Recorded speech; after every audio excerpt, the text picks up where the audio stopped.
ভগৱান বিষ্ণুৰ 10টা প্ৰধান অৱতাৰ, দশাৱতাৰ আমাৰ ভাৰতীয় সভ্যতা আৰু সংস্কৃতিত অতি পবিত্ৰ হিচাপে গণ্য কৰা হয়। মহাপুৰুষ শ্ৰীমন্ত শংকৰদেৱ গুৰুজনাৰ অপূৰ্ব স্মৃতিৰে জড়িত বটদ্ৰৱা থান অসমত নতুনকৈ নিৰ্মিত এই দশাৱতাৰসমূহৰ দৃশ্য অতি নয়নাভিৰাম আৰু ভক্তিময়। অবৈধ দখল উচ্ছেদ কৰি বটদ্ৰৱা থান এলেকাক নতুন ৰূপত সজাই তোলা হৈছে, যাৰ ফলত এই পবিত্ৰ স্থানৰ আধ্যাত্মিক মৰ্যাদা অধিক বৃদ্ধি পাইছে।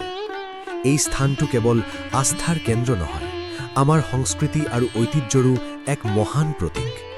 ভগৱান বিষ্ণুৰ কৃপাদৃষ্টি সকলোৰে ওপৰত সদায় বৰ্ষিত হওক।